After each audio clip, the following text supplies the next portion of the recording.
Abale omono achuje. Abale omono afundi awakumo. Omo ibanaka nare hoku. Melo. Omo ibanaka nare hoku. Jeffio matobe no mo.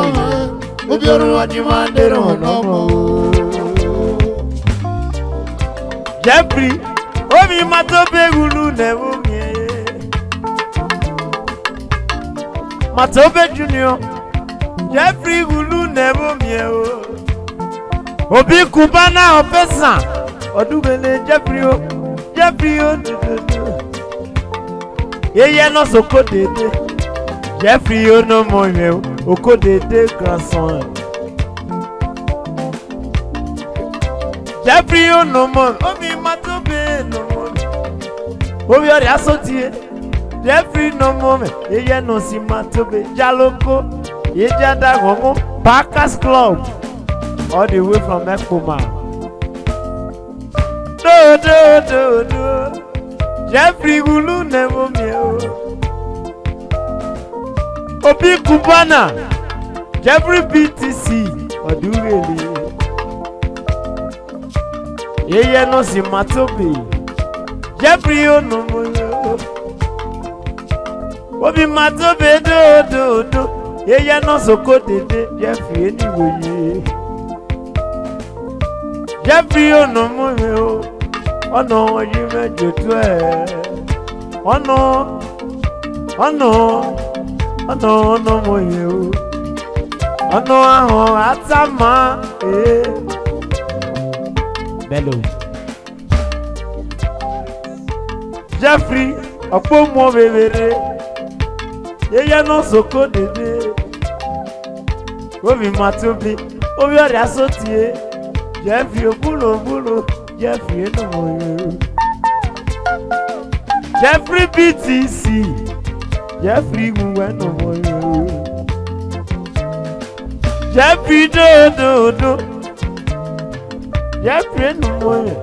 Obi matobe, Obi Kubana. Successful millionaire, Jeffrey no more.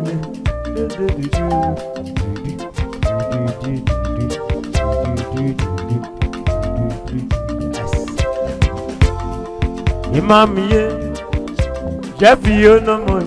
Imam ye, Imam Tatalaba.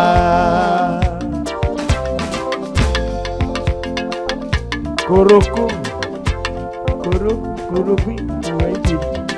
Ora, Imam Tatalaba. Imam Tatalaba.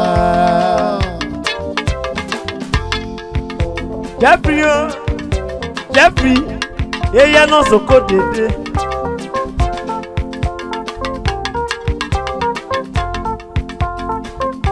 Jeffrey o no moment. It's a yana molu me no be codede. Justina o no mo ye o. Justin, General Manager. Ono atama, omo no ye liberona. Omo no ye level livo. Ono no mo ye. O yo codede o. Ono no atama. No atama. Jeffrey, no, Obi Matobe Junior. Ye no so codede. Jeffrey anyway. Jeffrey no more. Koroko ni no more.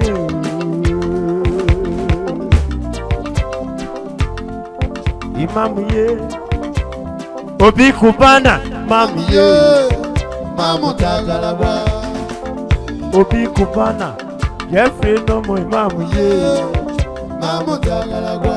Obi Kubana, Jeffrey, Imam ye. Mamu Tagalaba. Ye no so codede.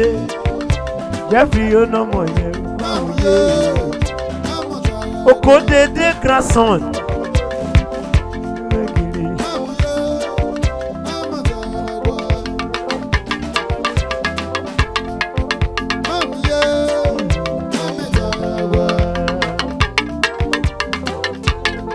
Jeffrey, you know more. Mama Tatalaba. Mama, yeah.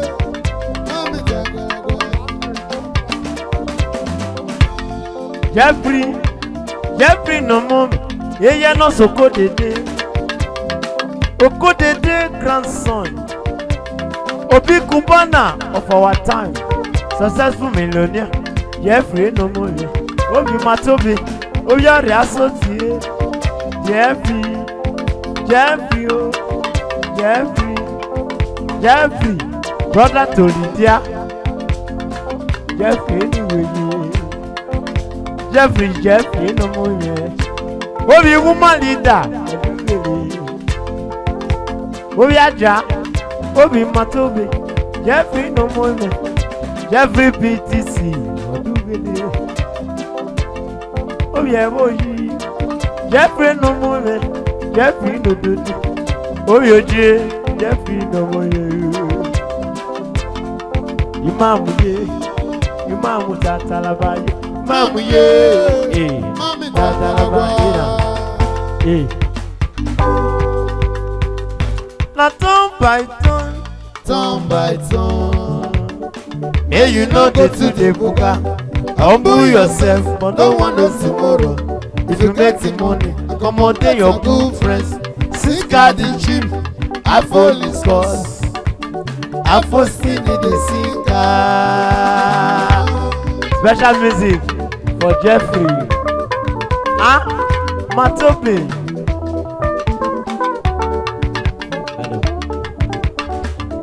Na turn by turn, oh. Turn by turn. May you know the to the buka. Humble yourself, but no one knows tomorrow. If you make the money, accommodate your good friends. Sink the cheap, I fall the scores. I fall still in the sinker. This na turn by turn, oh. Na turn by turn, oh.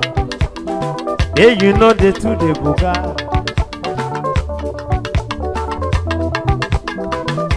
Jeffrey no more, oh. Overtaking is allowed. Jeffrey. Jeffrey Odogu. Okay now. Men when get money, they know they do chon. Jeffrey. Men when get money, they know they do chon. Jeffrey do. Men when get money, they know they do chon. Overtaking his salary. Matobe Junior. Obi Kubana. Successful millionaire. Jeffrey do. Jeffrey anyway. Men when get money, they know they do chon. Jeffrey successful millionaire. Yeah, no so Okodede grandson. Jeffrey do. Your uncle say make I greet you. Oh no, Atama. Omo no ye Verona. Oh no, Okodede. Boss. Oh no, do. No man is God. Christian, Obiakpo, ese do.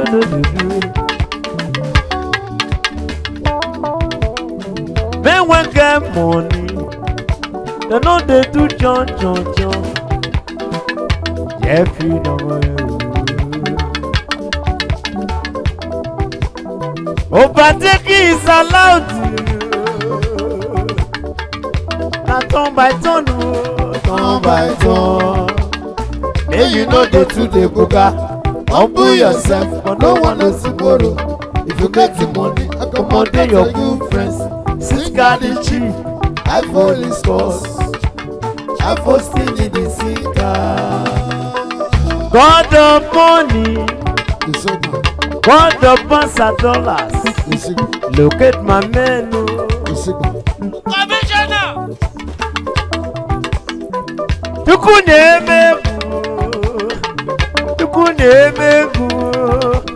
Look at my menu. God of money, God of pounds and dollars. Look at my man.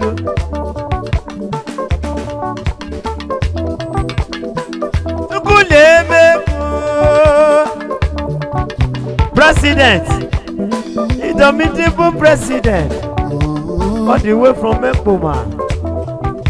Sabi, man wey Sabi, where you dey? Jeffrey, Matobe, Matobe Junior, Matobe Junior. Yeah, no so go dede grandson, Obi Kubana. God of money, locate my memo. Chukwudemeko, locate my memo. God of money, locate my memo. Chukwudemeko, locate my memo. God sent my lovely son. God sent it, do. Oh, me Kaladu. Yeah, no, see Kaladu. God sent it, no more. C'est Salasa. DJ, what you doing, MC Akpos. What you yell? What do you want from Ekpoma? Akpos, do. Thanks for coming.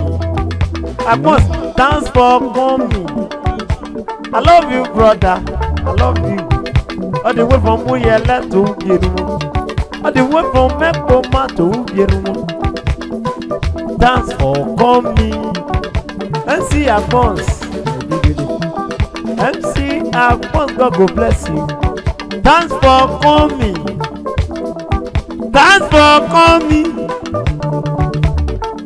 Then when get money, they know they do chon.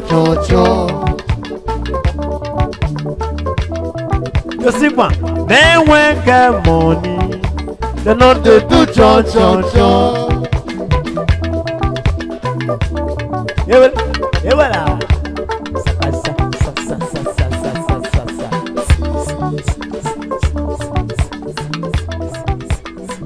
Men when get money, they know they do chon. Yeah, well, president.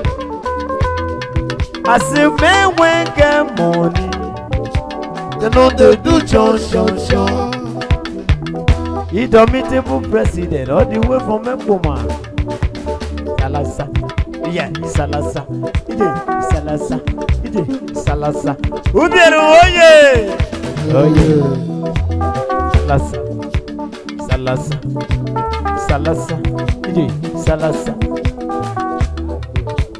Salasa. Men will get money, you know they do chon.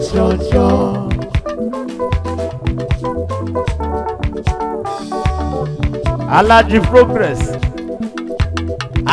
progress, you. Oh, you're dirty. I'm on Yeli Germany, Jama machine. Alaji progress. You're dirty. Oh, you supenu. Oh, you're Kajesan, brother to governor. Alaji progress, you no more. I'm on Yeli Germany. Jama machine, leader when no himself. Alaji progress, leader when no himself. Alaji progress, do. As men when get money, they know they do chon. Kennedy, you won't go me. Oh, you do have Kennedy, my younger brother. Justy.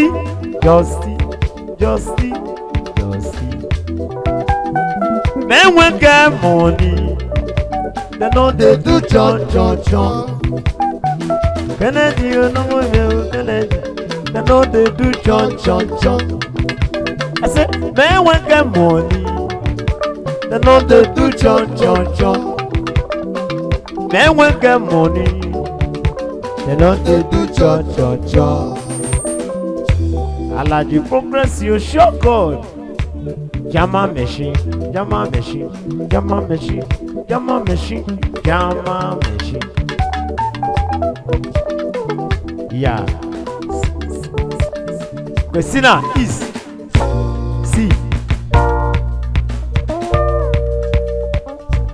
One more time, this na song for special people. When their lives not the delay. For special people. One more time, This na song. for special people. When their lives not the delay.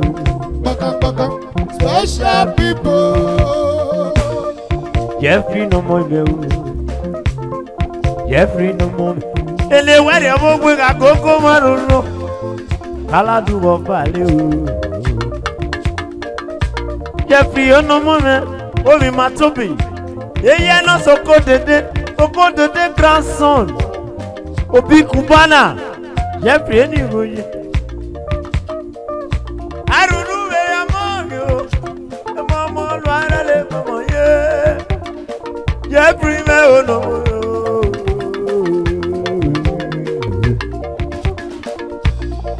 This na special song for special people. When they are last on the delay. Baka baka. Jeffrey no Jeffrey no more. Obi matobe we no more. Obi Kubana. Aruru le amoyo. E mama lo ara le mama ye. Jeffrey me no more.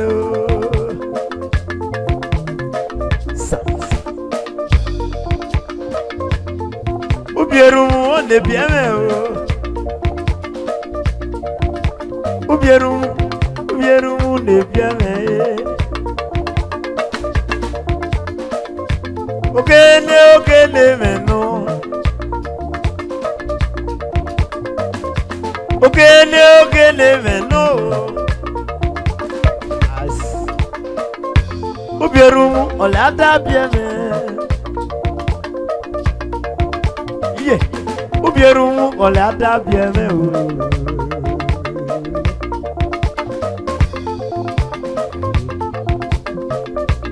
Kaladu ole abame okele. Kaladu ole abame okele. Okene meno okele. Okene meno okele. Okene meno okele. Okene meno okele. Ubieru olada bieme okele. Kaladu gole apame okele. Kaladu gole apame okele.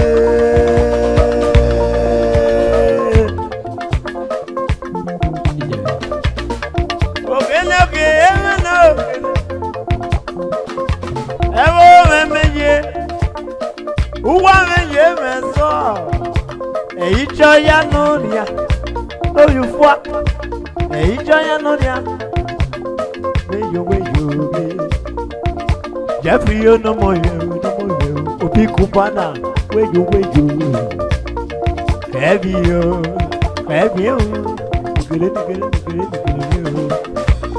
Eya no soko dede. Okodede grandson. Your uncle say make I greet you. Oh no, atama. Omo no ye liberona. Oh no, atama. Omo no ribe molibo. Ubieru mu yugwa opulu. Ima yugwa opulu. Oh no, do.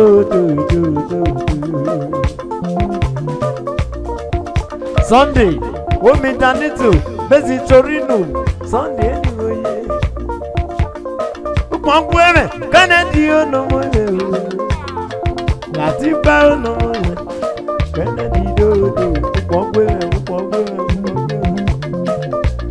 One more time. This na song for special people. When their life no dey delay.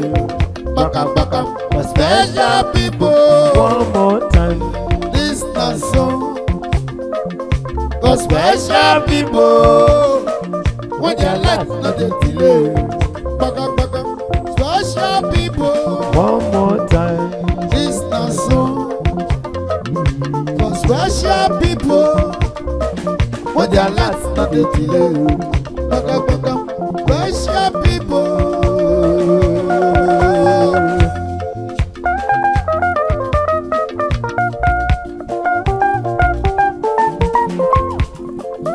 Alema, DJ, sakasa.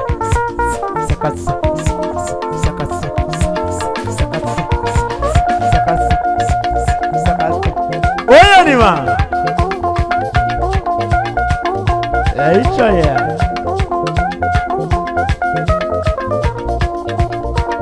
Akmos.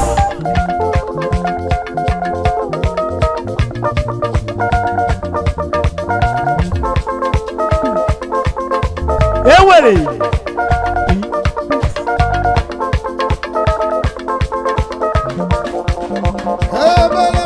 Ewu.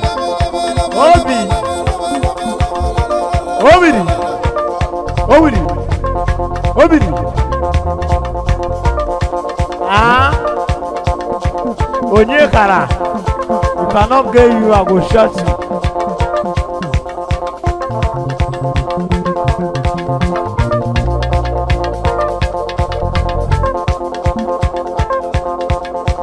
Ah.